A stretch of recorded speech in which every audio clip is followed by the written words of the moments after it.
From the beautiful Finger Lakes region of upstate New York, this is the Dental Lighthouse Podcast. We take questions from anyone in the dental profession and discuss what it takes to win not only in dentistry, but in life. Business, leadership, relationships, parenting, health and wellness, money management, nothing is off limits on the Dental Lighthouse Podcast. I'm Jason Tenori, your host, and have over 20 years of experience to pull from. Learn from my mistakes and let me help you collapse time so you can become the best version of yourself. Dr. Jason here, Dental Lighthouse Podcast. It is a beautiful but snowy Tuesday morning in upstate New York. It was like 70 degrees last week. Karen and I went for a walk in shorts and a t-shirt, and now we're layering up to take our dogs out. Upstate New York is the only place in the entire world where you can experience all four seasons in one day. And that's one of the reasons that once my kids are old enough to be out on their own, I'm going to strongly consider having a place that is away from upstate New York that I live in for a period of time. Although you have not tuned into this podcast to hear about what my retirement plans are, you have tuned into this podcast because you feel that there might be some value for you and your team to grow, to develop into better leaders, to have a more profitable business, Excuse me. I wanted to unpack, will be a short episode, but I wanted to unpack a concept that I'm really trying to hammer home in my coaching group and with my one-on-one clients, and then now more recently in our servant leadership, is this concept from stoicism, and then really hammered home into modern society by Viktor Frankl and his amazing book, Man's Search for Meaning. And the way that I ultimately unpack it is basically just using the phrase stimulus, gap, response. So no matter what we are up against, from the moment we get out of bed to the moment we put our head on the pillow, we're hit with stimuluses. And then these stimuluses are typically 100% out of our control. Now, obviously, you can control your environment. I'm going to only choose to hang out with certain people, or I'm going to choose to have certain behaviors. And that's a decent way to control your stimulus. For example, if you have a problem with alcohol and you're hanging out with people that are routinely drinking alcohol, then you have not done a good job of controlling the stimulus, of being put in a situation where someone's going to offer you a drink. But if you have a problem with alcohol and you want to work on that, then creating a scenario or a situation where you're not tempted by alcohol is how you could control your stimulus. So if I had a problem with alcohol, then I would make sure that I'm not purchasing alcohol to be in my house. So I'm controlling the stimulus somewhat. But that being said, you can never 100% control the stimulus. So from the moment you wake up to the moment you go to bed, there's going to be thousands upon thousands of stimuluses that are going to hit you. It is what it is. What you can control is what comes next. So again, stimulus, gap, response. After that stimulus hits you, you sit in this gap, and this is an imaginary gap between the stimulus that you were hit with and the response that you're going to exhibit. So I'm trying to coach up my wife, my leaders, my kids, myself, that where you sit in that gap, how you choose to respond, how much time you spend in that gap is everything. It's character development, it's leadership development, it's behaving in a way that you're proud of. So let's give a simple example at home, right? As parents. When my twins were a little bit younger, we would all sit at the counter for dinner. The twins had glasses of milk along with their dinner. They were fooling around and playing fake swords with their forks. And my wife was starting to kind of get on edge. You could tell that she was worried that they were going to knock over their milk. She had warned them, stop behaving like that. You're going to knock over your milk. And then, wouldn't you know it, the milk got knocked over. So that's the stimulus. Even though Kara tried to control the stimulus, it still occurred, right? She had no control over that. Now she's faced with sitting in the gap. She's been hit with the stimulus, the milk falling over, and now she is faced with something that's 100% in her control. How is she going to respond? So the old Kara would have raised her voice, would have yelled, would have sent the kids directly to the room, screaming, what have you, right? That's how I would have responded too when I was a young parent. What I'm saying is when you're put in that gap, how really think about how you're going to respond. And to be honest with you, if you need more time, take more time. I would rather you sit in that gap for longer than anyone's expecting and then respond appropriately versus rushing in that gap and exhibiting a behavior that you're not proud of. So, in that situation, again, let's say 5 years ago when it happened, Kara would scream, she would send the kids to the room, there'd be tears, what have you. If that same situation were to happen now, I know for a fact because Kara's been actively working on this, the milk would spill. She would take some deep cleansing breaths, maybe some box breaths, some box breathing. She might leave the room for 30 seconds and then come back, all sitting in the gap. She's figuring out how she's going to respond. And then she would ultimately respond in a way that she's proud of. So she might say something like, okay, I asked you to calm down. I warned you that this was going to happen. So now what the response is going to be is you need to finish your dinner within the next 5 minutes. You need to then spend 10 to 15 minutes cleaning up this mess, and you're no longer allowed to be on any screen device for the next 48 hours. Calm, right? Controlled, and understanding to the point where the kids realize that, okay, I respect mom for sitting in the gap and exhibiting this behavior versus yelling and screaming and sending me to my room. So that's just an easy example of how we deal with this at home. I want to create some situations of how you're faced with this every single moment of your day at work. So let's go over a couple simple examples. Um, you're doing a root canal and you ask your assistant for a particular piece of equipment or material that should be available because you've done some training on how a room should be set up for root canals.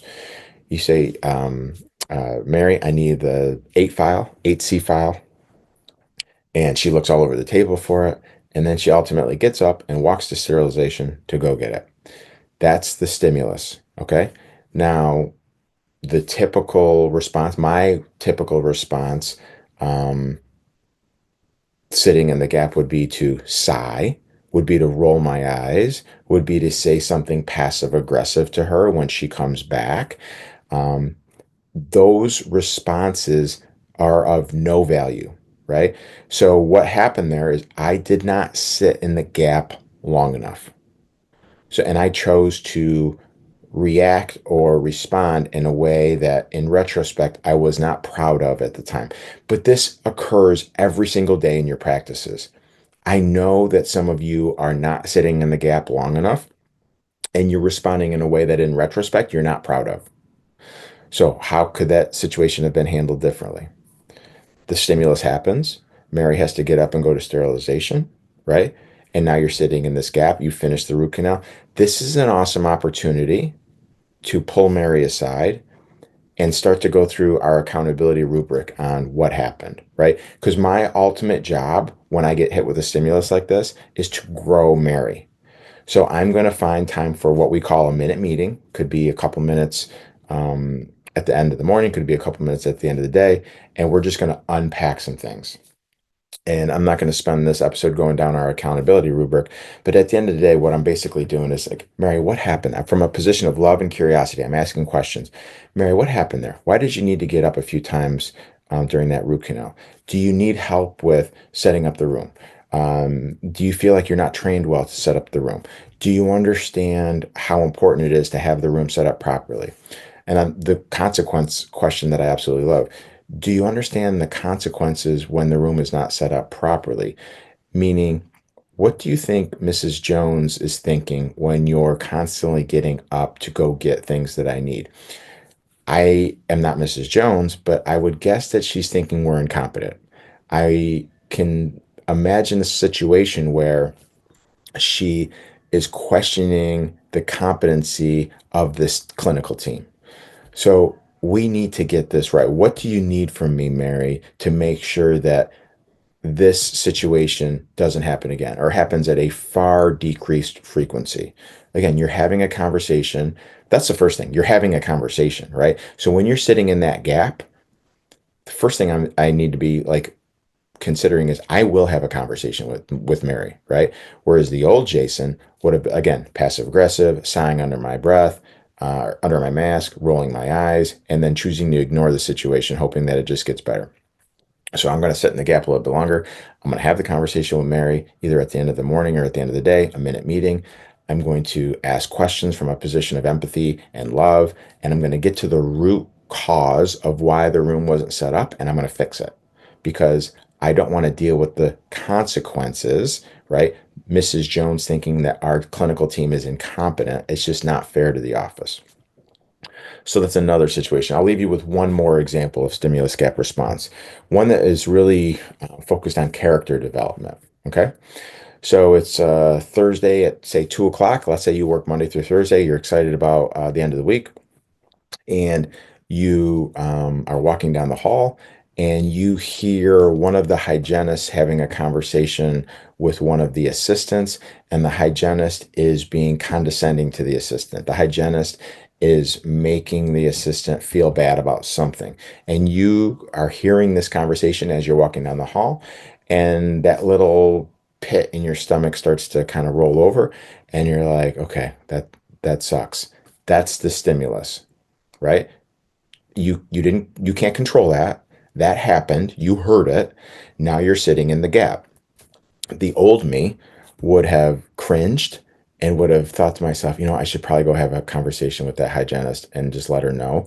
I say to myself, I'm going to have a conversation with her after her next patient, and then you kind of that's this little voice in your head says, well, maybe I'll do it at the end of the day, and then the end of the day happens, and you're tired and you're burnt out, and you're like, well, I'm just going to go home. I'm going to have that conversation with her on Monday, right?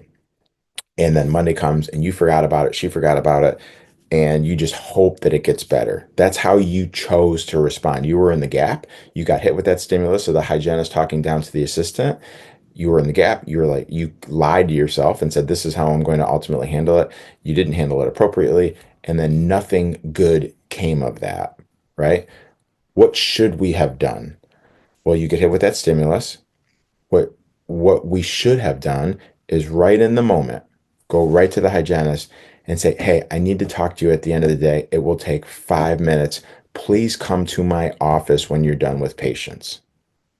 Right? So you've already locked in the fact that this conversation is going to happen. Stop having this conversation with yourself in your own head and do something that's going to allow you or force you to have this conversation. So now the end of the day comes and you've already built in an accountability rubric where the hygienist comes to your office, and then from a position of empathy and curiosity, hey, Mary, I heard you talking to Julie in the hall after your 1 o'clock patient.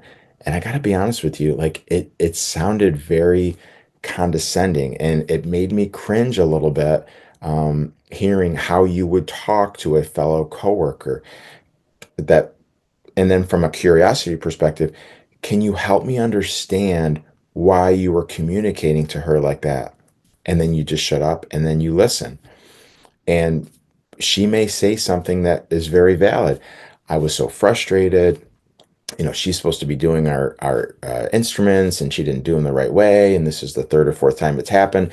So I just kind of blew up on her. I'm not proud of it, but yes, that's what happened. Okay, boom, perfect.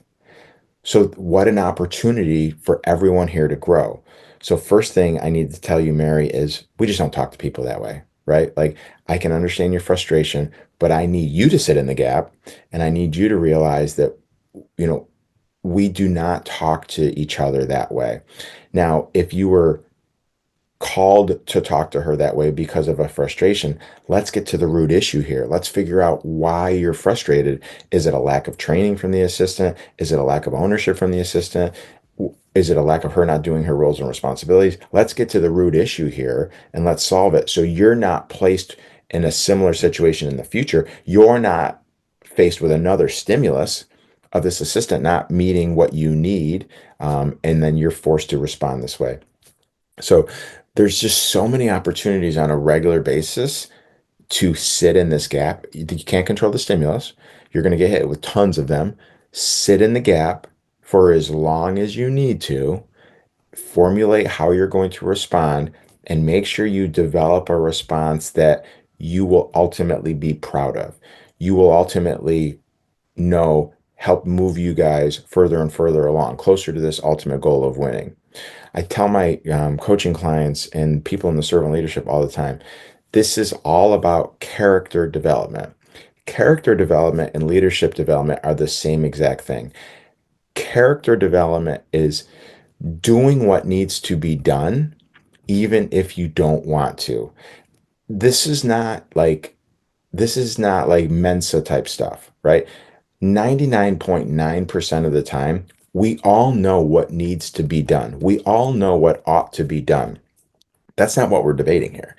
You know that you need to go have a conversation with that hygienist when you overhear that conversation that she had with the assistant. No one's questioning that.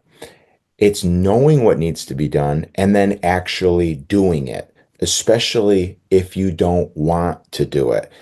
That right there is character development. That is leadership development. Realizing what needs to be done and then actually doing it for the ultimate growth of each other, yourself, the business, everything and everyone involved. Stimulus, gap, response. All right, guys, hopefully that landed well. Hopefully you're probably thinking of a situation that you had this past week where you're like, damn, I didn't sit in the gap and I responded in a way that I'm not proud of. It is what it is. We either win or we learn. So if that's a situation where you didn't win, then you should learn from it. And hopefully this material, this podcast episode is helping you learn from that. So the next time you're put in that position, you get hit with a stimulus, you sit in that gap as long as you need to, and you respond in a way that you're very, very proud of. Please reach out to me if you have any questions or concerns. My contact information is on the website. You can call or text me if you have any questions. If you want to get on the podcast for an interview, if you want to talk about coaching situations, I'd love to have a conversation with you. Have a great day, guys. Thank you. That wraps up another episode of the Dental Lighthouse Podcast. You have a choice today. Choose to be a lighthouse. Lighthouses are powerful and steadfast. They are beacons of light for others to reference when life gets turbulent. Go out into the world today and become a lighthouse for someone. Give more than you get. True joy comes from serving others. Start today.